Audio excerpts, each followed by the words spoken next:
और गोपियों को भगवान समझाते हैं कि एक पत्नी अपने पति से बहुत प्रेम करती और पति आकर के गोद में सर रख के सो गया। ये भागवत कथा की बात है महाराज।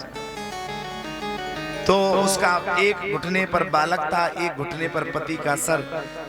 घुटने से बालक उतर पड़ा, घुटुअन घुटुअन चलने लगा। कहां जहां जमीन में भट्टी में आग लग रही थी उस आग की तरफ जा रहा है। अब सोच रही है अगर बेटे को बचाती हूं तो पति को जगाना पड़ेगा, इसलिए पति धर्म नष्ट हो जाएगा। पति को नहीं जगाती तो मेरा बेटा अग्नि में गिर करके नष्ट हो जाएगा। उसने मनम क्रम वचन से कहा, यदि मैंने मन क्रम वचन से अपने पति को भजा है और कभी किसी पराये पुरुष को मन में नहीं धारण किया तो मेरा पुत्र बच जाए। लेकिन उसका पुत्र उस आग में गिर गया और समय अनुसार जब उसका पति जगा वो खड़ी हुई गई तो उसका बेटा जिस आग में गिरा वहां आग नहीं, पतिव्रता नारी के बल से फूल खिल गए महाराज।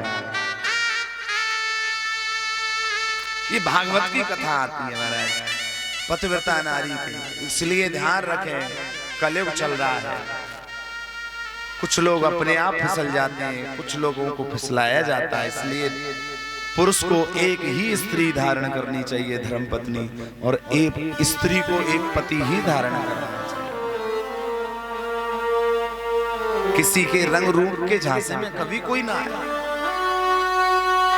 महाराज। हम किसके रंग रूप के झांसे में आएंगे? हम किससे प्रेम करेंगे? हम अपने पति को ही परमात्मा माने। एक जगह ऐसा लिखा है, जो पति से कहती है, जो अपने पति की ये बुराई करती है जो स्त्री कि मेरा पति अच्छा नहीं है, सुंदर नहीं है, ऐसा कहने से उसका पति धर्म नष्ट हो जाता है। पति चाहे कैसा भी हो, वो महाराज भगवान परमात्मा के समान होना चाहिए महाराज, हर रंग रूप कैसा भी हो। लेकिन पति को भी चाहिए, यदि गृहिणी आपसे प्रेम करती है, घर संभालती रहती है, तो आपका दायित्व है अपनी पत्नी को छोड़कर किसी पराई स्त्री की चेष्टा न करें। नहीं तो जब हम नरक में जाएंगे तो यमराज को भी तरस नहीं आएगा। यमराज को भी तरस नहीं आएगा।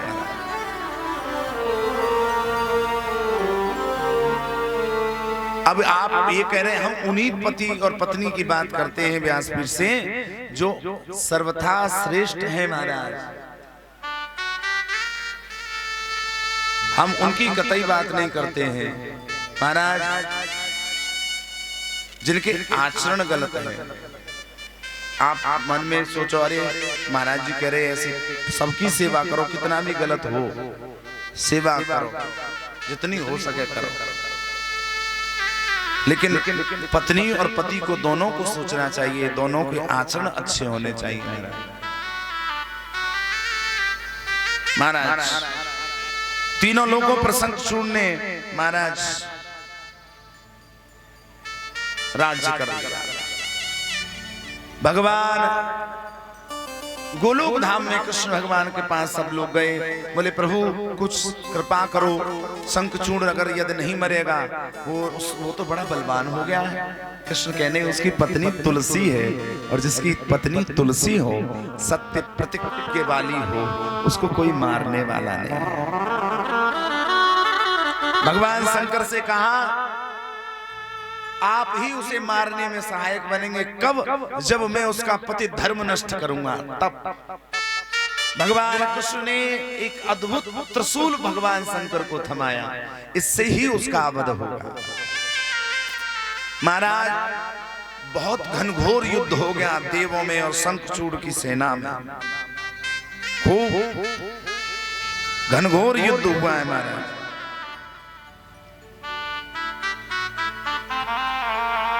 इतना घनघोर युद्ध हुआ महाराज, कोई परास्त नहीं हो पा रहा। इधर तुलसी ने एक आसन पर बैठाकर एक ज्योति प्रज्वलित करके सत्य धर्म पर बैठ गई, और वो ये जानती है जब तक मैं इस स्थान पर बैठी रहूंगी और पूजा करती रहूंगी, स्वयं परमात्मा क्यों ना आ जाए, नारायण क्यों ना आ जाए, मेरे पति को हरा नहीं सकता। जब तक मैं इस आसन पर बैठी हूं और पूजा पर बैठी हूं, सारे शंकर भगवान भी हार गए, सब लोग हार गए, लेकिन शंखचूड़ नहीं मरने में आ रहा। नारायण भगवान के पास गए, अर्थात कृष्ण के पास में गए।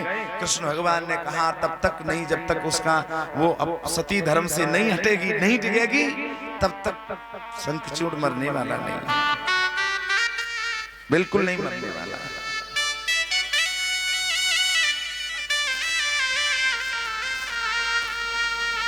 भगवान नारायण महाराज,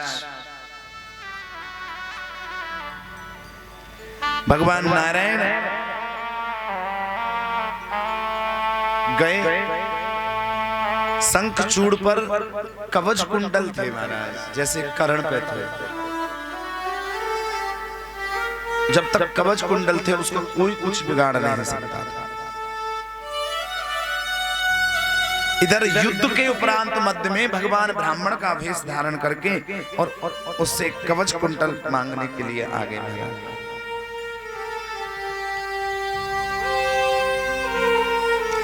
कवच कुंडल मांगने के लिए आगे महाराज। उन्होंने कहा प्रभु, ब्राह्मण ने कहा आप तो महाराज तीनों लोगों के स्वामी हैं, सर्वस्व आप पर है, आप राजा हैं, हम ब्राह्मण हैं, हम याचक हैं, तुम दानवीर हो। बोले क्या मांगना चाहते हो, क्या प्रण करो, हम ब्राह्मण को जो आप दोगे। बोले जो भी। बोले अपने कवच और कुंडल दे दो। शंखचूड़ समझ गया कौन है ये, नारायण हो सकते हैं महाराज। अपने कवच कुंडल दे दिए। शंखचूड़ समझ गया। शंखचूड़ को पूर्व जन्म याद था कि मैं सुदामा नाम का गोप था और ये कवच कुंडल मांगने कोई और नहीं, मेरे प्रभु कृष्ण आ गए हैं। वो तुरंत सोच समझ गया मेरा अंत निकट है और मैं शीघ्र अपने कृष्ण के चरणों में गोलोकवासी होने वाला। मैं अब ऐसी गलती नहीं करूंगा कि मैं धरती पर आऊं, अब मैं कृष्ण से अलग नहीं रहूंगा, मैं तो भगवान का सखा हूं ना। महाराज कवच कुंडल ले गए महाराज।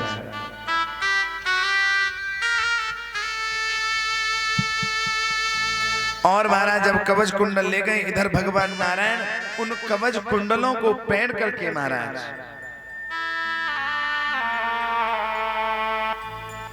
कवच कुंडलों को पैर करके और वहां चले जहां तुलसी अपने घर में, जहां तुलसी अपने घर में साधना कर रही थी महाराज।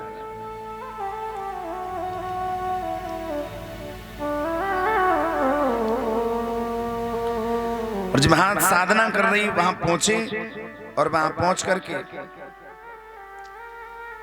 जहां बैठी थी उस स्थान से एक खिड़की से दिखाई दे रहा था उनको कि मेरे स्वामी आ रहे हैं। और नारायण भगवान ने शंखचूड़ का रूप लेकर के ही शंख की नाद करते हुए घोषणा करते हुए आए, तो समझ गई कि मेरे पति जीत गए और ये सामने दिखाई दे रही है मेरे पति हैं। तुरंत आसन से खड़ी हो गई, दरवाजे पर आई और स्वागत किया। और जैसे ही खड़ी हुई स्वागत किया और भगवान का स्पर्श किया, तुरंत युद्ध में भगवान शंकर के द्वारा शंखचूड़ का वध हो गया महाराज। शंखचूड़ का वध हो गया महाराज। भगवान शंकर की सेना में और शंखचूड़ की सेना में पूरे 100 वर्षों तक युद्ध हुआ महाराज। और महाराज इधर जैसे ही शंखचूड़ का वध हुआ तो शंखचूड़ की जो हड्डियां थी वो शंख जाति में परिवर्तित हो गई महाराज। शंखचूड़ की हड्डियों से बने हुए शंखचूड़ की हड्डियां शंख की अनगिनत प्रजातियों में परिवर्तित हो गई महाराज। और शंख अनेक प्रकार के रूपों में विराजमान हो गए महाराज। जल तीर्थ जल स्वरूप शंख जल में केवल शंकर जी को छोड़कर, क्योंकि शंकर भगवान ने शंखचूड़ को मारा, शंख के जल से केवल शंकर को छोड़कर किसी का भी स्नान करने से पुण्य मिलता है। जो शंख के जल से स्नान करते हैं मानो समस्त तीर्थों का उसने स्नान कर लिया। जो शंख के भरे हुए जल से स्नान करते हैं। और महाराज शंख भगवान श्री हरि को अधिक प्रिय है। जहां शंख रहता है वहां हरि विराजमान रहते हैं। जहां शंख रहता है उसके घर में विष्णु रहते हैं। और महाराज तथा स्थान से उस स्थान से सारा अमंगल हो जाता है। अब मैं आपको एक महत्वपूर्ण बात बताने जा रहा हूं। आपके यहाँ शंख और घंटा बजाने का विधान है? शंख और घंटा बजाने का विधान है, लेकिन देवी भागवत में कुछ अलग विधान लिखा है महाराज।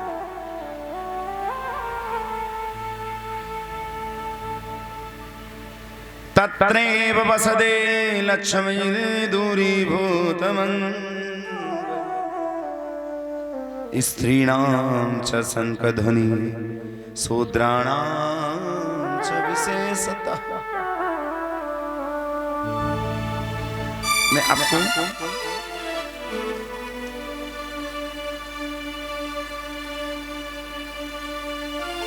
स्त्रीणां च शंखध्वनि शूद्राणां च विशेषतः। किंतु स्त्रियों और, देखिए ध्यान से सुनिए, किंतु स्त्रियों और विशेष रूप से शूद्रों के द्वारा की गई शंख ध्वनि से भयभीत तथा रुष्ट होकर लक्ष्मी उस स्थान से दूसरे देश चली जाती हैं जहां स्त्रियां और शूद्र शंख बजाते हैं।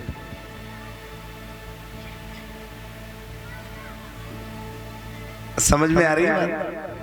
आपको बिल्कुल यथार्थ पढ़ाया है?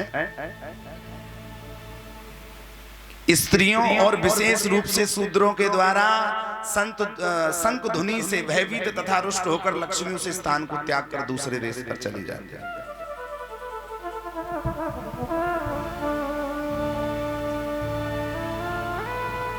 लेकिन यहां किस परिस्थिति में लिखा होगा? समझ रहे हैं ना? किस परिस्थिति में नहीं लिखा होगा? महाराज जो निर्लेप हो जाता है, जो भगवान का भक्त हो जाता है, न वो स्त्री पुरुष कहलाता ना कोई कहलाता, वो परम भक्त होता है। और परम भक्त को तो सारे अधिकार होते हैं, लेकिन स्त्री को शंख बजाना वर्जित बताया है। तो उस समय में क्या सोचकर भगवान वेदव्यास जी जन्मे जैसे समझा रहे हैं। कई प्रकार स्त्रियां मासिक धर्म से रहती हैं, अपवित्र अवस्था में रहती हैं। कई प्रकार ऐसी अवस्थाओं को देख करके बहुत लोगों ने ऐसी शिक्षा प्रदान करी है महाराज, जो गलत समय में शुभ चीजों को हाथ न लगाए। समझ रहे हैं ना? लेकिन यदि आप भगवान कृष्ण से गोपियों की तरह प्रेम कर रहे हो, ग्वालों की तरह प्रेम कर रहे हो, तो भगवान की दृष्टि में आप सर्वोच्च हो। सर्वज्ञाता को कोई बंधन नहीं लगता। यदि हम सर्वज्ञाता नहीं हैं तो शास्त्रों का नियम पालनीय होता है। सर्वज्ञाता को कोई पाप नहीं लगता, बंधन नहीं लगता, जो सर्वज्ञाता सर्वज्ञानी होता है। लेकिन ज्ञान नहीं है, हम अनभिज्ञ हैं, तो शास्त्रों का नियम पालन करने योग्य है, करना भी चाहिए। क्योंकि यह शास्त्र मुत्सृज्यम वर्तते कामकारतः न सिद्धिं न वाप्नोति न सुखम न पराम गतिम्। जो शास्त्रों के लिखे हुए विहित कर्मों को त्याग कर जो मनमाना आचरण करता है, न उसे सुख मिलता है, न शांति मिलती, ना ही परम गति मिलती है। राधे महाराज, इस प्रकार शंख का वर्णन हुआ है।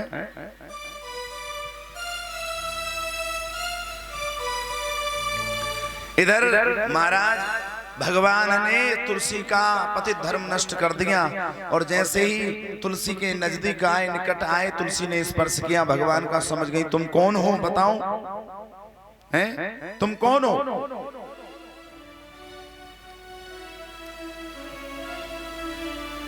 तब कहा मैं कृष्ण हूं, अपने नारायण हूं, मैं तुरंत रूप में आ गए। बोले तुमने मेरे लिए 1 लाख वर्ष तक तपस्या की मुझे प्राप्त करने के लिए, बोले तुमने मेरा पति धर्म नष्ट किया है, क्योंकि मेरा पति तो शंखचूड़ था। तुमने एक पत्थर दिल बना करके, पत्थर का हृदय बनाकर तुमने मेरे साथ ये व्यवहार किया। जाओ तुम पाषाण हो जाओ, पत्थर हो जाओ। तब से भगवान एक रूप सालग्राम हो गए महाराज। पाषाण हो जाओ और तुम पाषाण हो जाओ, पत्थर हो जाओ। भगवान ने भी कहा, हे रामे, अब तुम इस शरीर को त्याग दो। तुलसी का नाम एक रामे भी है। भगवान कहते हैं, हे रामे, हे प्रिय, तुम अब इस शरीर को त्याग करके और तुम निश्चिंत होकर मेरे साथ आनंद विहार करो, क्योंकि तुमने मेरे लिए तपस्या करी है। तुम जब इस शरीर को त्यागोगी तो इस शरीर से गंदगी नाम की नदी प्रकट हो जाएगी। तो तुलसी ने शरीर त्यागा तो गंदगी नाम की जो नदी है वो तुलसी के शरीर से प्रकट हो गई महाराज। और जो तुलसी के केस थे ना, बाल, वो वृंदा के वृक्ष अर्थात तुलसी के पौधे प्रकट हो गए महाराज। जो तुलसी के जो शरीर था उससे गंदकी नदी प्रकट हो गई। तुलसी के जो केस थे उससे ये माता तुलसी के वृक्ष प्रकट हो गए। और कहा, मैं तुम्हारे श्राप से सालग्राम बना हूं, तुम तुलसी बनी हो। हैं? अब तुमने शरीर त्याग दिया, ये गंदगी नदी है और ये तुलसी है। और जो सालग्राम से तुलसी के पत्र को या तुलसी को हटाने का प्रयास करेगा उसे महान नरक झेलना पड़ेगा। यदि घर में तुलसी है, यदि घर में सालग्राम है, तो कभी भूल कर भी बिना तुलसी के मत छोड़ देना, या एक तुलसी की माला लेके परमानेंट रख दो उनके पास। एक क्षण के लिए भी तुमने तुलसी नहीं रखी या ला करके सालग्राम को और तुलसी नहीं अर्पण करी तो आप पुण्य के नहीं पाप के भागी हैं। आज भी उस गंदगी नदी में कोई किनारे पर पौधा लगाता है ना तुलसी, और थोड़ी देर लगाकर छोड़ दे और फिर पौधा की जड़ को देखे तो वहां अपने आप सालग्राम खिंचकर चले आते हैं। आज भी पाए जाते हैं, आज भी सालग्राम पाए जाते हैं। उस नदी के किनारे पौधा लगा दो, थोड़े अंदर जल में छोड़ दो तुलसी, तो जो जहां नदी में सालग्राम होते हैं ना, वो अपने आप तुलसी के नीचे आ जाते हैं और फिर वहां कुरेदने पर वो प्राप्त हो जाते हैं। तुलसी का ये पूरा विवरण है महाराज।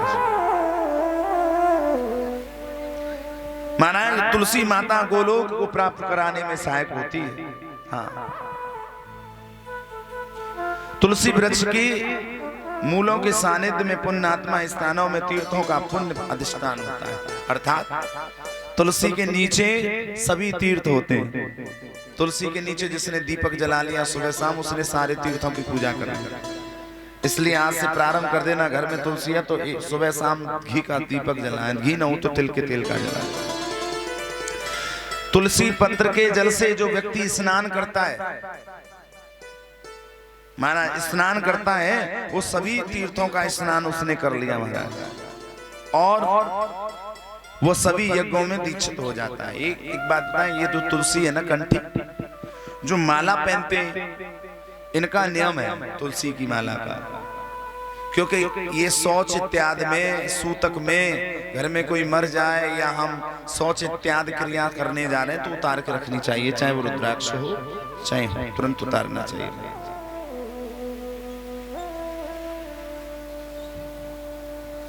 तुरंत उतारना चाहिए महाराज। और तुलसी को उतार देना चाहिए। और जो गले से चिपकी वाली कंठी है ना, इसका बड़ा फायदा है, इसका कोई नियम नहीं है महाराज। चाहे शौच के लिए जाओ, चाहे कहीं भी जाओ, मरे में जाओ, गिरे में जाओ, कहीं पातक सूतक में, ये अपवित्र नहीं होती जो कंठी। और जिनके कंठी बंधी रहती है वो लोग पालतू होते हैं भगवान के, जिनके नहीं होती वो फालतू होते हैं भगवान के। आज से बांध लेना या गुरु बना लो किसी को तो कंठी मिल जाएगी। गुरु कंठी देते हैं, कान में मंत्र देते हैं, नहीं तो अपने आप लेके तो पैरी ले का। हाँ, तो महाराज तुलसी जो कंठ पे बांधते हैं, अच्छा जो कंठ से तुलसी है और हम सर से जल डालते हैं और तुलसी का स्पर्श करके जब जल जाता है, न जाने कितनी बार गंगा स्नान का एक ही बार में पुण्य मिल जाता है।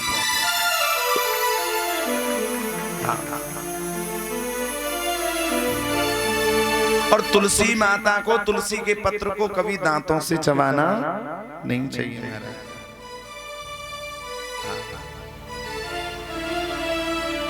दांतों से नहीं चबाना चाहिए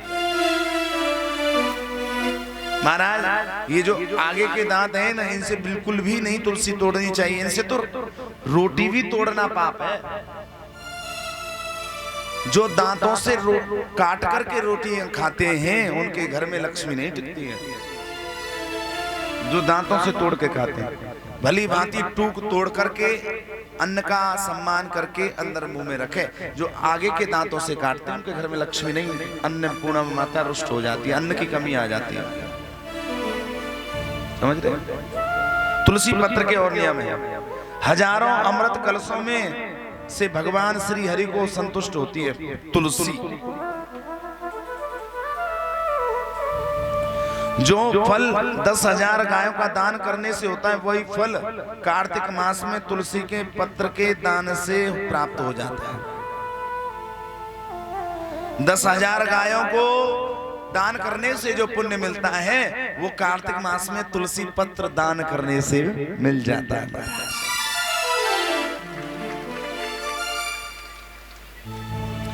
और जिस व्यक्ति को मरते समय मृत्यु के अवसर पर तुलसी से समायुक्त जल सुलभ हो जाता है, वो सभी पापों से मुक्त होकर के भगवान विष्णु के धाम में जाता है। मरते समय तुलसी के डाला हुआ जल मुंह में चला जाता है।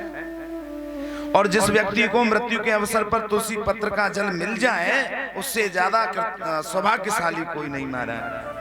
जो मनुष्य प्रतिदिन तुलसी का जल ग्रहण करता है, तुलसी पत्र डाल करके जल ग्रहण करता है, वह 1,00,000 अश्वमेघ यज्ञ होने का पुण्य प्राप्त। मानो उसने 1,00,000 अश्वमेघ यज्ञ कर लिए, जो तुलसी का डाला हुआ जल ग्रहण करते हैं। जो मनुष्य हाथ में तुलसी लेकर या शरीर में इसे धारण कर तीर्थों में प्राण त्यागता है, वो विष्णु लोक हो जाता है। हाथ में तुलसी हो है और तुलसी का जल मुख में हो, ऐसा करने से महाराज अगर उसका प्राण त्याग दे वो, तो वो भगवान वैकुंठ को जाता है।